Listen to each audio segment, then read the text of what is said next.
Boom. You looking for this? Welcome back to Boomshot. I'm Colby. This is my wife Maddie, and today we are going to be reviewing The Hunger Games: The Ballad of Songbirds and Snakes. So spoiler warning, if you haven't seen it, go watch the movie and then come back to this video. For sure. And let's get into it. Yeah, let's go. Alright, so I'm usually sitting in that chair, and what Kale asked me is, what was your favorite part? Oh, gosh. Oh, I don't know. Okay. Okay, my favorite part. What was your favorite part? My favorite part was probably... Man, there's so much that went on. I know. I feel like the whole movie was good. Like, it's hard to pick a favorite scene. My favorite part is probably when Reaper is, he takes the flag down and covers all the bodies, and then the snakes, like, go over him, and he's just sitting there. Which didn't happen in the book. And he's just sitting there like a beast. Yeah. That was probably my favorite part. Colby's like, yeah. That was awesome. Okay, my favorite Like, it's not part... awesome that he died, but he it was just, like, he's a beast. Yeah. My favorite part... Gosh, I don't know. I guess I really liked the arena scenes, and like how Choreo like was doing the behind the scenes stuff, and then I also really enjoyed like the District 12 scenes as well, like with the Covey and everything. I really liked that. You mean in part 3? Yeah, his Peacekeeper stage, his Buzzcut stage. The Draco Malfoy stage? Yeah, Draco never had a buzz. Yeah, I guess, yeah. But anyways, so who we talked a lot about individual characters on the way home last night. I feel like Suzanne Collins, like, wrote the book in a way, you know, just so you could debate the characters. Well, that's another question. Was it accurate? Well, did you finish the book yet? No, I'm like 50%. She was literally reading it on the way there. I was too ambitious. I started it yesterday and thought I could finish it before 7 o'clock at night. And if I wanted to finish it before yesterday, I'd had to start it a year ago. But that's still pretty impressive. So as far as you can tell, it's pretty accurate. Yeah, and they like did change a few things. Like, I feel like they stayed true to the essence of the book, but like they did change a few things. And also, like, the book is told totally from Choreo's perspective. So, like, you don't really get his inner thoughts in the movie, which I feel like also changes it. Because I think in the movie, it makes him look better than he was. Really? Maybe. Yeah, I can see what you're saying there. And I feel like it's a different medium, so I understand why they didn't go that route. Yeah, for sure. And also, I mean, you're on a time constraint unless they're going to do another 2-parter. Yeah, no, I think one movie was fine for this. Yeah, so I mean, I saw some people saying it should have been 2 parts because there's literally 3 parts in the movie. Yeah. But I think it was good as one. Me too. And I think it was interesting they divided it in 3 parts and there was like time jumps really in between them. Yeah, just maybe just a little bit between the second and the third part. Really? Nothing too major. Yeah, that's true.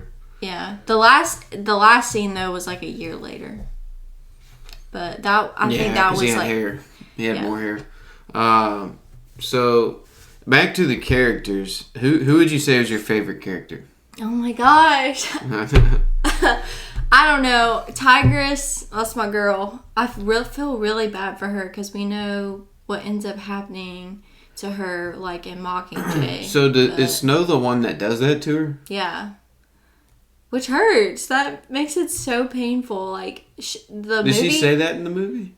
Yeah, she said, like, until President Snow thought I wasn't pretty enough anymore. Like, and I really feel like Tigress was one of the few, maybe the only person besides his mom that ever really loved him. But, wow. Yeah, so Tigress... That's horrible. That's horrible. I remember that line now. That's horrible.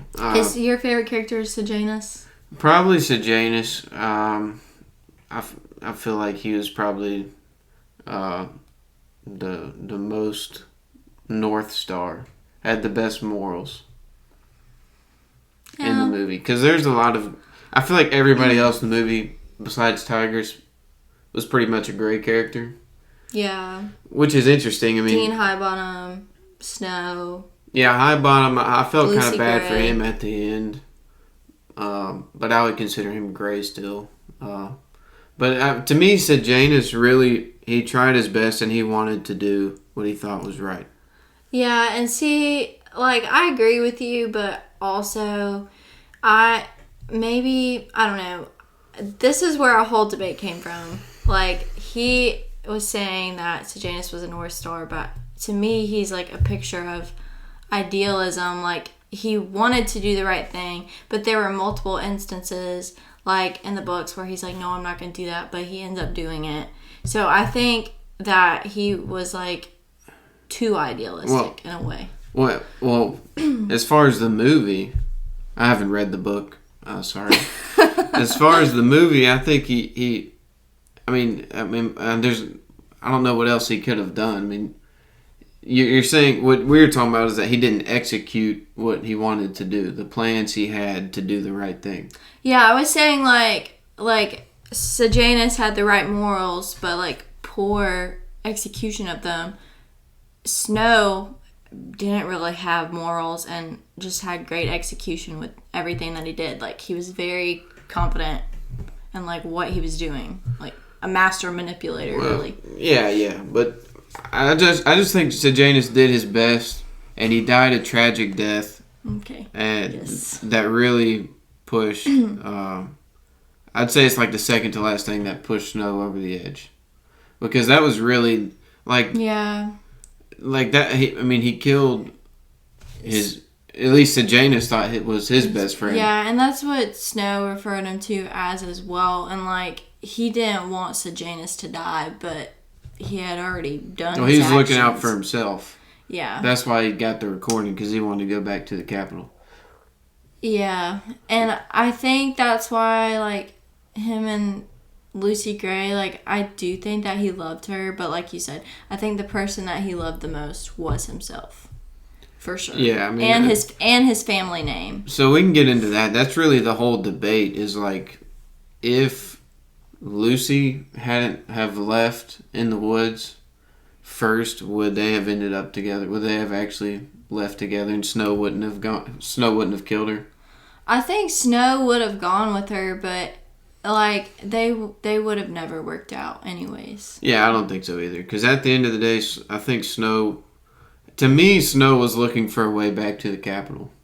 No, yeah, I would agree with that. I think if like an opportunity had come up, which it did, that was the whole turning point of the movie. If an opportunity had come up, and that's what we'll never know, I guess. I mean, that's where it's up for interpretation. To leave, he would have done it.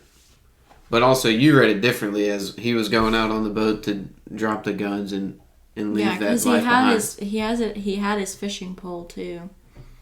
Yeah. But again, that kind of varied differently than it was written in the book. Like, I don't think he ever took the fishing pole out of the cabin. He literally walked out of the cabin with the gun. But it's interesting to see, like, his own thoughts. Like, he was literally describing it as him and Lucy Gray were in their own version of the Hunger Games when they were in the woods. Which really... In the book? Yeah. He was like, we're in our own Hunger Games now. Something along those lines. And it makes it really interesting to think about. Like, it came full circle. Yeah, that's true. Because I guess another question is, do you think Lucy planted that snake? That bit her? I don't know. I feel like that was more of like a fate thing. I mean, maybe... does that happen in the book? Yeah, and in the books, she actually kills someone in the arena by using a snake, but she says it was self-defense. No, I mean, it probably was. Yeah, I agree. I didn't read the book, but I mean, I guess you could also view it as like she thought Snow was going to kill her. I mean, that's really the whole reason she ran, right? Because she was like, "I'm the last thread. You'd have to kill me to really get scotch-free out of this." Yeah, I think she ran because of that, and because she realized, like, neither of them, like, it was like when Corio found the guns, and she realized that, like, oh, he can get rid of the guns and just go away from me. Neither of them really trusted each other. And that was her biggest thing. She valued trust more than love. So I think that's also a reason why she ran. So what do you think happened to her? Because her song came true, that the footprints just disappeared. Right. So what do you think happened? Like, did the birds fly her away? Like, when she was what singing happened to Lucy Gray? I don't know. I mean, I'm trying to think. Like, that's the only thing I can think of is that she was so in tune with nature, kind of like Katniss. Maybe the birds flew her away. Okay. I really don't know. Or like I she climbed definitely a tree. think, I don't know, but he would have seen her probably. Yeah, I guess. I don't know. I think that Katniss is related to her somehow, either directly or like she's her great aunt or something. Katniss gets her songs and her singing from her dad, who was said to like be able to directly replicate a song after only hearing it like 1 or 2 times. Well, Maud Ivory, who's also part of the Covey and is one of is like a cousin of Lucy Gray. Suzanne described her in the same exact way. So maybe Maud Ivory was Katniss's dad's mom. And that's how Katniss knows the Hanging Tree song. And that's another thing. We saw the origin of the Hanging Tree song in this. Yeah. And that's kind of what set everything off, too. And this movie is so sequential. I think it worked out. It worked out really good. But it was so beautiful. The guy that got hung, they said he murdered 3, and then his wife trying to stick up for him. That's really what set everything off, because Sejanus wanted to save her. Yeah. And then it all just went from there. Yeah, I always wonder, like, Corio murdered 3 too. So like, there's multiple layers of the song. Yeah. Like in the book, Coriolanus was always trying to figure out who the song, like, why did Lucy Gray write the song? He was always obsessed with it being about Billy Tope. But I think by the end, the song really could be about him. Because that was another conversation they had, which really I think began her distrust. Was like, I only know you murdered 2. Who's the third? And then he was like, came up with the excuse. Myself. Yeah, I'm like, come on, bro. She ain't buying that. No. So do you think she realized that the third person was Sejanus? Oh yeah, she 100% knew. Right then she knew it. Yeah. I mean, that's enough reason to leave right there. You murder your best friend. Yeah. Yeah. Yeah, I mean, that's enough reason to leave right there. I mean, I can't blame her. Good grief. Neither could I. But, like, in a way, I feel like Lucy and Coriolanus are 2, like, shades almost of the same person. Because, I mean, she, like, also... I won't say she was a manipulator of Coriolanus' feelings. But, like, I feel like she also kind of knew what she was doing, like, during the games. You think she did that for her own interest? Like, she wanted to get close to Snow so that way he would look out for her? Yeah, maybe a little bit. Like, I think Lucy Gray is morally better than Snow for many obvious reasons. Like, especially reading the books. But, like, she definitely had a little bit, like, she wasn't a pure of heart either. Yeah, well, but then again, can you also blame her? I mean, she's been put in this unjust situation where I don't blame her at all. I don't blame her at all. Yeah. The more I think about Lucy, the more I think that, she really didn't do anything wrong. The more I think about it, she's less of a great character than I came out of the movie thinking. Because I was floored when I walked out. Yeah, we were. I was like, I haven't felt that floored in a while, like Oppenheimer probably, but those 2 movies. It gives you a lot to think about, really. It does, because, like, there's no, like, the ending is up to speculation. Up in air. What happened to Lucy Gray? There's no, like, real hero. No. And I think that's why it was written, because there's no real heroes in the Hunger Games. Like... Except for Katniss. Well, yeah, Katniss... But Katniss is... And Finnick. Katniss is a queen. And Peeta! Colby's a Peeta hater. No, I don't hate Peeta. He's cool, but I like Finnick. That's my guy. He's probably my favorite character. I like Finnick, too. But, like... I feel like that's why this book is so important, because it really just, like Coriolanus at the end says that they're in their own Hunger Games. And then when he comes back to Dr. Gall, which I think Dr. Gall kind of is like a picture of what Snow will become. But she was like, why do we have the Hunger Games? And he's like, well, because we always have these instincts to hurt each other. But the Capitol gives us a way to do it. But it's really interesting, I think, just how much the Hunger Games really just plays into, like, everything, basically. Like, yeah. Yeah, it all kind of circles back. I think another interesting thing is how the whole movie ends when the older version of Snow says the line, like, love is... what causes the greatest destruction or something? Yeah, something like that. I can't remember his exact words. So, I mean, my mind immediately goes to Lucy Gray. 100%. Because if he really did love her, like you said, probably not more than himself, though.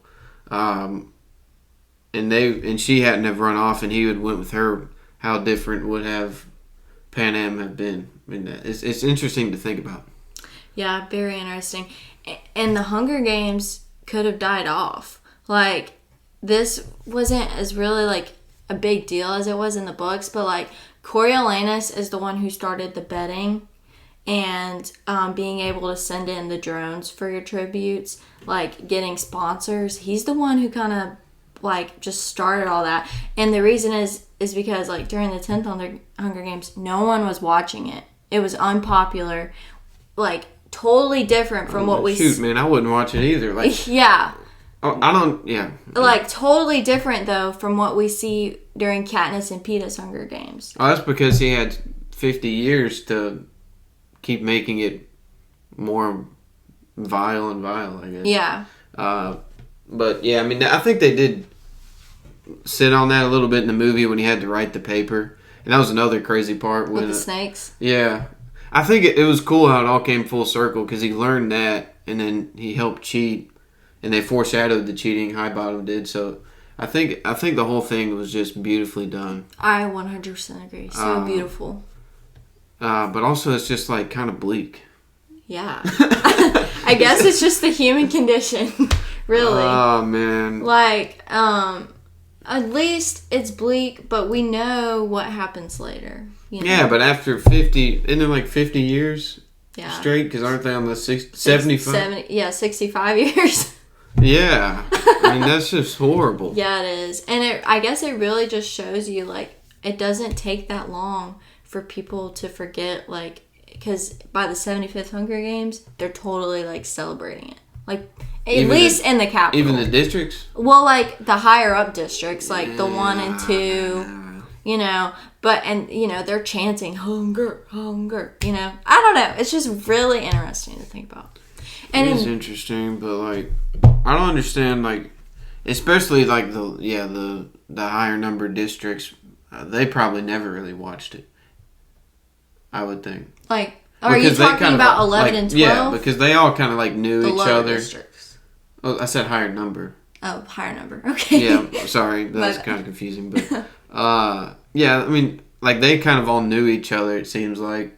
And I don't know.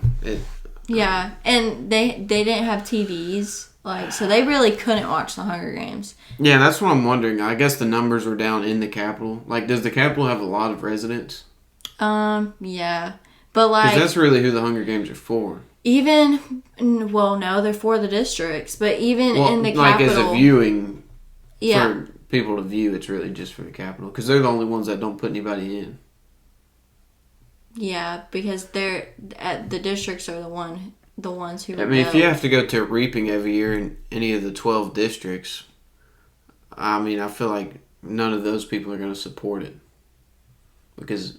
yeah, definitely not at this time. Yeah. But, you know, like, by the time Katniss's Hunger Games comes around, they have the careers, which are tributes from, like, 1 and 2. They, like, go to school to prepare for the Hunger Games. Like, going to the Hunger Games is their greatest honor.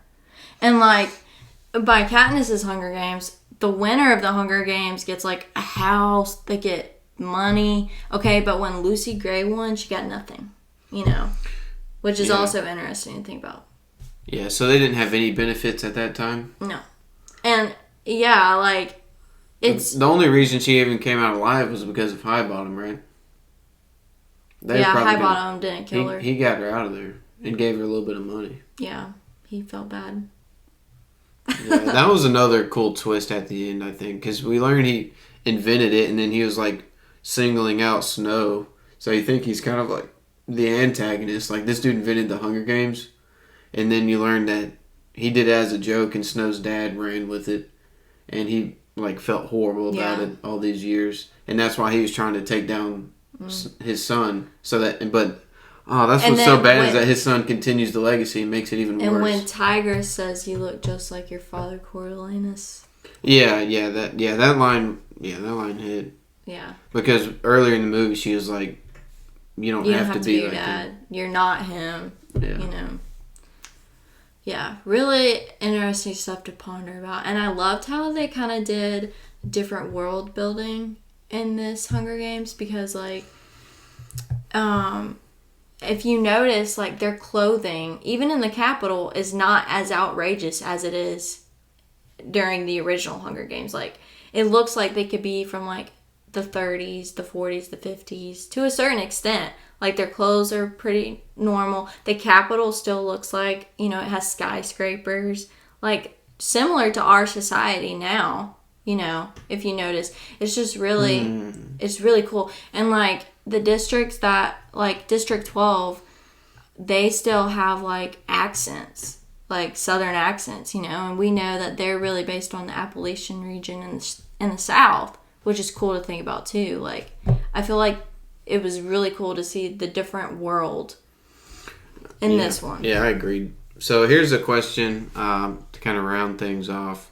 Do you think they'll ever make anything again? Suzanne Collins, do you think she'll make another book or sell the rights to a big company that milks it? No. I don't think she will sell the rights. Okay. I kind of feel the same. And I hope she doesn't. I mean, I hope. Good for her. I mean, she's done great work. So. Yeah, she literally wrote like children's books and screenplays, then dropped the bomb of the Hunger Games, and then just kind of like faded into obscurity, like a legend. Yeah. But I think that I don't really know. I feel like there's no stories. What else to tell? Like the Hunger Games. I mean, we got 65 years in between. Like we can see. And we can see what happened with Lucy, but I feel like that was a good ending for her. But I think they could confirm how she's related to Katniss, if at all. But I think that's like kind of confirmed at this point because she was like, I prefer to call it Katniss. Yeah. Well, yeah. So I think there's more they could tell, but if they don't, I'm satisfied. I feel like it's a good place to end it off. Me too. Where would you rate this as your favorite Hunger Games movie? No. Catching Fire still is? Yeah. Because that's still my favorite. Catching Fire. This is probably my second favorite. Yeah. I also really just like the original Hunger Games, too. Yeah, that one's good. Those are my three favorite as well. But Catching Fire, I think, is still my favorite. But this was really good, man. I mean, it's one of my favorite movies of the year. We'll drop that video later on, our favorite 10 movies or whatnot of the year. So, is this your favorite movie of the entire year? You may do a top 10 video too, so yes, if you want to. It's probably this, and then Across the Spider-Verse. Okay. Guardians? Is that up there? Oh yeah, Guardians. I forgot that came out this year. But, yeah, where would you put it? There's been so many good movies. I think it's top 5-ish. But you'll have to see. At the end of the year, we'll do our top 10, top 5, and whatnot. So yeah, I definitely feel like movies like The Hunger Games, The Ballad of Songbirds and Snakes definitely won't ever, like, go away. I feel that way about the books. Like, I was telling you last night, I think one day, maybe our kids will be reading The Hunger Games just how we read Animal Farm, Lord of the Flies. I think it's, like, a lasting presence.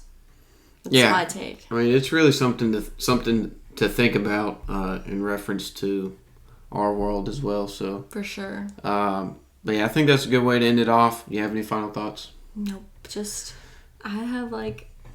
I feel like my mind's buzzing about this movie. I know, it's giving me brain rot. Yeah, like there's so much to think about, but at the same time, it's like hard to think about all of it.